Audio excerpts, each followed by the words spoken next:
So we're going to start off on the edge. We're going to start off with Chubb Robinson. Now, of course, he was the first round pick in the 2024 draft.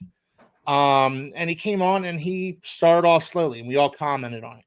I've said on multiple occasions on this show, when Chubb was drafted, I wanted a guard. I wanted a Jackson Powers Johnson, a Graham Barton. I wanted a guy in that mold. And when the Dolphins drafted Chubb Robinson, I was not a happy camper. As the season wore on, I'm happy to just proclaim it here right on this show. I was wrong. I was wrong about Chubb Robinson. And I remember, Josh, you and I got into a fairly heated debate earlier on in the season about this. You were Yes, right. I was wrong. You were right. I was wrong. So, hey, you know what? I take no pleasure in saying this, but yes, you're right. No, I'm kidding. I just no. You should take pleasure in saying it because Chubb Robinson turned out to be a really good draft pick for the Miami Dolphins. And towards the end of the season, I would say he was probably one of the top 10 most disruptive pass rushers in the league. Well, he was. Yeah. He was number one, I think, in the NFL in pressure rates, if I'm not mistaken.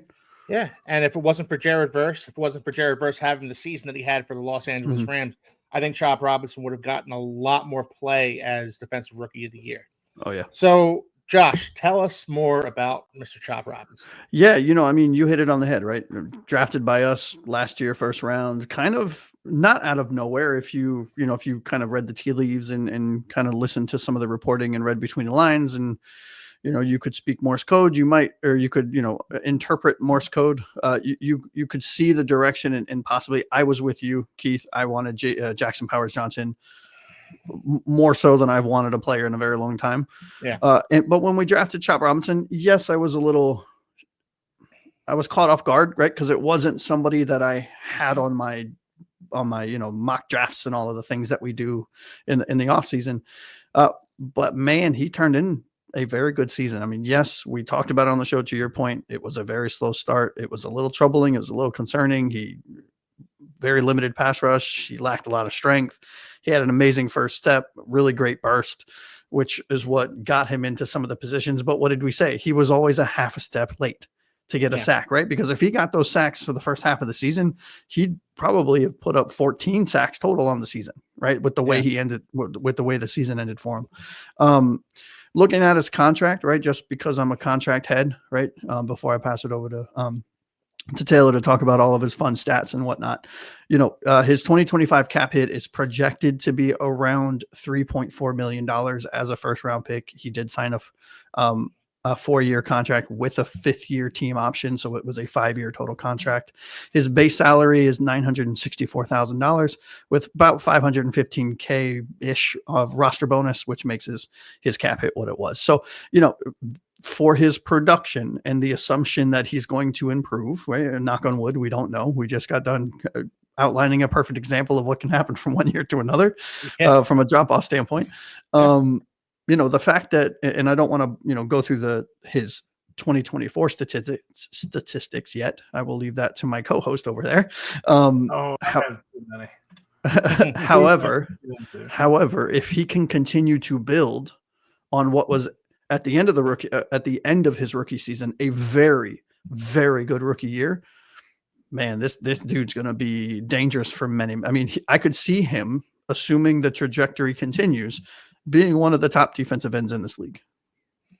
Yeah, absolutely. Not next year, but in due time, right? Assuming he continues the trajectory. But again, like Josh, you said, towards the end of the year, he had the top pressure rate in the NFL. Like, it's not out of the realm of possibility to say this guy could ascend to the point where he's one of the top pass rushers in the NFL this season. And that's kind of what he was chopped up to be. No pun intended there. Like he was the all potential. I see what you did there. Freak that people were like, it all just has to come together for him, and he can be one of the top guys in this league. And a lot of times, I do think whether, let's just say, the heat of the moment, the emotion of the show gets in, and maybe we exaggerate a little bit. But when Josh goes, Chubb Robinson could be one of the best defensive ends in this league, there's no hyperbole there. Like, he legitimately has the talent. Like, he really does. And what was really cool to see him do is when you saw in the first 4 games, and we talked about it on the show, he had a great first step. He had a great spin move, but he lacked power, right? He was a liability of sorts. Not That's a tough word. That's a strong word to talk about him, but let's just use it for now, right? He was a liability in the run game at the beginning of the season. Now, I think that's a little harsh, but that's what was touted, right? That's what it was. That's the label that was put on him. He's a speed rusher with a great first step, but he sucks in the run game. And no you production watch in college. exactly, Well, his last year in college. yeah, exactly. And you watch the progression, right? Week to week, quarter of the season to quarter of the season, and you saw him clearly have put in the work. He bulked up, he got stronger. He became one of our best run defenders, in my opinion, on the team. And that's a team with quite a few good run stoppers on there, right? From the interior defensive line from last year and some of the linebackers. And he was a force in all phases of the game. He even got better at dropping into coverage when he was asked to, which was not a thing that he was asked to do a lot last year, at least based on my recollection. So it was just really cool to see a rookie come in and do the things that rookies should do, not get kind of full of themselves and not think that they're right. Complacent. Thank you. I was trying to filibuster until my brain would catch up. But yes, he didn't get complacent, right? He didn't come in and say, I was a first round pick. This is owed to me. He came in and said, I'm a first round pick that has things to work on. I'm going to put in the effort so that I can show the world that they made a mistake waiting until the 20 for the I'm going to show the 20 teams that passed on me. They shouldn't have passed on me. And I thought that was really, and you could see it, right? You could see it in his eyes and the way he talked and the way his mannerisms and the reporting of what he did in the locker room and how he held himself up with versus the vets and interjected himself into multiple position rooms to learn from various professionals. It was really cool to see, man. It was a really cool story. Absolutely. So Taylor, you're going to get into the nitty gritty. You're going to fill in the cracks here for Chop Robinson. So talk to us. All right. So just real quick, Keith, you were talking about not being happy about drafting Chop Robinson. I was somewhat not there. I won't say I was there with you. I think I was more like, fine, I guess. And the reason why is, like you, I was like, let's get a guard. You know who I really liked in that draft? Troy Fatanu, who ends up going to the Steelers. I think a pick before the Dolphins. Yes, it was. Who else did I like? Talise Fuaga, who ended up going to the Saints a few picks before the Dolphins. Okay, if you're going to get a defensive end, the guy who I think is ready to go right now, I think he's going to be a stud. Go get Jared Verse. Well, he goes right before the Dolphins. Yeah. So whenever Chop Robinson's picked, it's just one of those situations where I just threw my hands in there and I was like, fine, I guess. I was just so pissed off with the way that draft fell for the Dolphins that anybody I think would have gave me that feeling. And just like, fine, whatever. I'm just going to be pissed off the rest of the night because every one of my picks got taken. But considering what Chop Robinson did in 2024, he's completely changed my mind. No major injuries in 2024, thankfully. Knock on wood there. 17 games played, of course. 16 solo tackles, 26 total tackles, 8 tackles for loss, 0 forced fumbles, 0 fumble recoveries, 6 sacks, 20 pressures, 6 hurries, 7 QB knockdowns, 3 batted passes, 5 missed tackles. He had a 16.1% missed tackle percentage. And in terms of awards, he has no awards so far. He did come in 5th for Defensive Rookie of the Year. And before I throw it over to you, Keith, all these stats I'm going to be talking about today are from Pro Football Reference, ESPN, and Sports Reference. Yeah, I think the fact that he finished 5th was criminal. Well, absolutely criminal. I don't know that it's criminal, Josh. I just think it's more so an indictment on how he wasn't ready the first part of the season. Sure. And you saw that. He was a half step short. There was 1 sack on Josh Allen. He had him wrapped and just kind of let him go. And Josh Allen got out of it and got a positive play for the Bills. It was just, I don't think Chop Robinson was ready to be thrown into the deep end of the pool just yet. But injuries to Bradley Chubb never came back. Injury to Jalen Phillips. It kind of just, necessitated throwing Chop Robinson into the deep end of the pool and seeing if he can swim. and he kind of floundered in the deep end of the pool for a while. To beat this analogy to death, he kind of floundered in the deep end of the pool for a little while and finally learned how to swim towards the end of the season. If you extrapolate the second half of the season into the first half, you've got a much more cogent argument to make him, the defensive rookie of the year.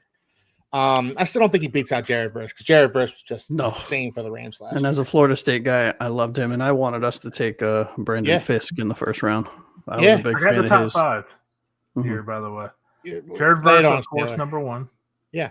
We got Quinyon Mitchell, who was voted second. He was very good for the Eagles last year. Yep, he was excellent for the Eagles. And Braden Fisk, Josh's guy, coming in third. Cooper DeJean was fourth, and then Chop Robinson. So you had 2 Rams and 2 Eagles. Yeah, I get that. I would switch Fisk. For me, I would have switched Fisk and Chop, to be completely candid. I understand Fisk was very disruptive. I'm a Florida State guy. I love both of those players. But the fact that Chop was like, what was he? He had the highest double team rate in the NFL, if I'm not mistaken. He was,